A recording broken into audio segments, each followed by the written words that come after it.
If you are self-employed, there are only 7 documents which the Home Office will accept in support of your application when you are proving that you're meeting the financial requirements of your UK visa spouse application. Hello, my dear friends. Svetlana Shlapak, the founder of ukvisaSuccess.com, is here. In today's video, I'm going to explain which 7 very specific documents you will need to submit if you would like to succeed in your UK spouse visa application when proving the financial requirements. So let us begin.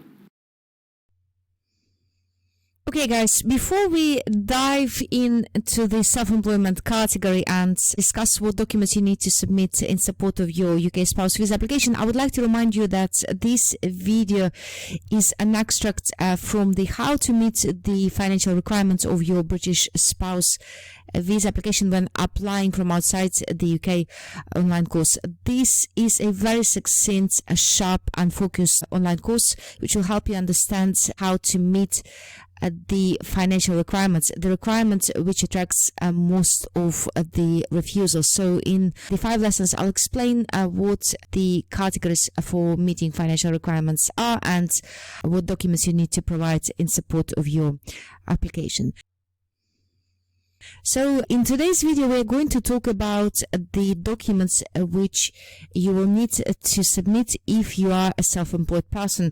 It is fair to say that in terms of proving the evidential part of the financial requirements, self-employment people have the greatest burden of proof, and they will need to submit more documents than any other categories of the UK spouse visa applicants.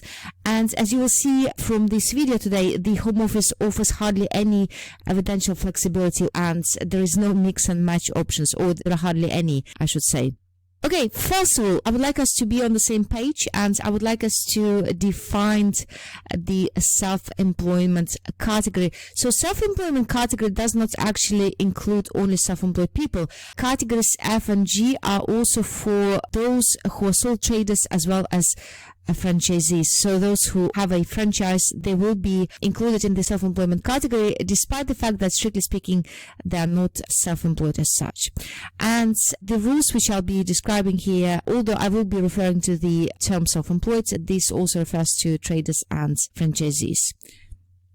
So first of all, you need to understand that the Home Office was very clear about you providing several documents in support of your application if you are trading in the UK. So the question which you may ask, what if you are trading outside the UK and it is your intention to move together with your spouse when the application is granted? The answer is very simple. The Home Office will expect you to submit what they call a reasonable equivalent of these documents. And if it is not straightforward and if it is not clear what these reasonable equivalents are, I strongly suggest that you explain this in your supporting letter as well. So as we've established, there are only 7 specific documents which all self-employed workers will need to provide, and here they are.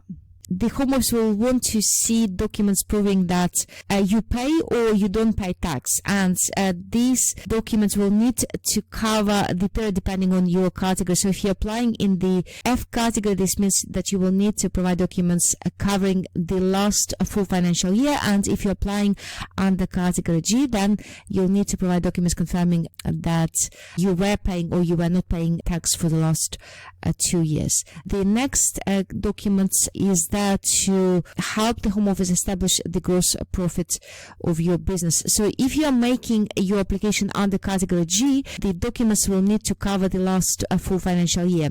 For the category F, you'll need to show the level of gross profit for the past 2 years.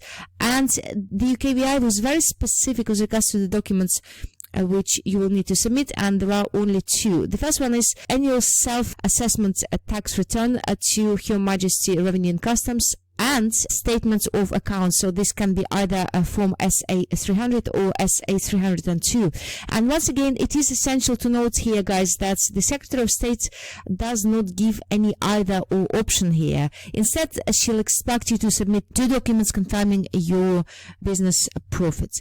Document number 3. You also need to provide a letter from Her Majesty's Revenue and Customs confirming that your business is registered with them.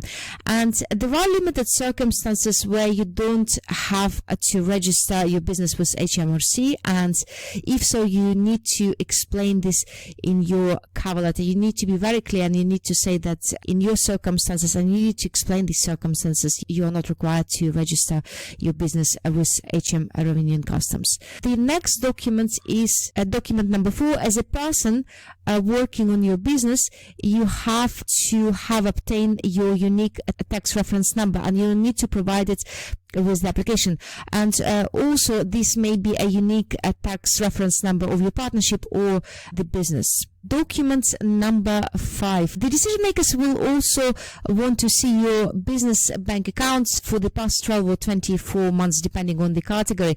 And I should say here that it is not a legal requirement for you to have a business account. If you don't have a business account, this is all you need to say in your covering letter. You just have to say that you don't have a business account, and therefore, instead of a business account, you will be producing your personal bank statements covering the last 12 months or 24 months, where it is clearly evidenced what income you have been getting from your self-employment. And the last category. So all the documents I've explained above are there to show that your business was trading for the past 1 or 2 years. However, you'll also need to provide documents showing transactions relating to ongoing trading, so just to prove that your business is still alive. And there are 2 types of documents which you may consider submitting with the application, or rather you should submit with the application. I've divided them into the type A and type B documents, so you need to provide one of each. So from the type A documents, you may consider including documents of the renewal of a license to trade, or ongoing payments of business rates, or it can be business related insurance payments, or employer national insurance contributions, or franchise payments to the parent company. And also we have type B documents. So this may include, if your business is required to produce annual audit accounts, you should submit those. And if you don't need to produce any annual audited accounts, you can submit an unaudited account for the last full financial year or for the last 2 financial years. However, if you don't need to provide an audited account, together with your unaudited one, you need to provide what is called the accounts certificate of confirmation, and your accountant will need to be a member of a UK recognized supervisory body, or alternatively they can be a member of Institute of Financial Accounts, or the Association of Authorized Public Accounts, the Chartered Institute of Public Finance and Accountancy, or this can be a member of the Chartered Institute of Management Accountants, or the Association of the International Accountants, or alternatively this can be the Association of Accounting Technicians. And also, if you have a turnover of over £79,000 and you are VAT registered, you should consider submitting a VAT registration certificate with the application. And this certificate, of course, will need to very clearly show your VAT registration number. And if it is relevant for your particular business, you should also consider providing documents to show appropriate planning permission or a local planning authority consent, which you need to have in order to operate your type of business. And if you own a franchise, if you're a franchisee, then the most appropriate document which you should consider submitting will be your franchise agreement documents, which should be signed by both parties. Okay, and what if your self-employment business was outside the UK and you now intend to move to the UK? That in these circumstances, your planned self-employment in the UK will be called prospective self-employment, and the Home Office will want to see documents proving that you will resume your self-employment business within 3 months of returning to the UK. And any of the following documents will be sufficient to prove this. So this can be an application to the appropriate authority for a license to trade, or these can be details of the purchase or rental of business premises, or a signed employment contract, or a signed contract of the provision of services, or a partnership or franchise agreement signed by both parties.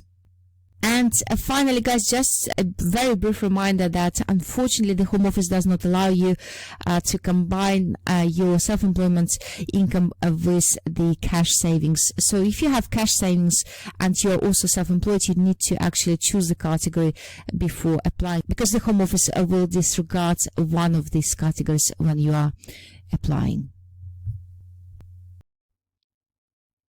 I would like to invite you to visit this page, ukvisasuccess.com/more, where you'll find plenty of free immigration resources explaining various immigration rules. And I also invite you to subscribe to a new, very, very succinct and short newsletter where I'll be updating you on various changes in the world of UK immigration law, and also I will be sending various exclusive invitations to the members of ukvisasuccess.com community. You'll only be able to get these offers if you are subscribed to this newsletter.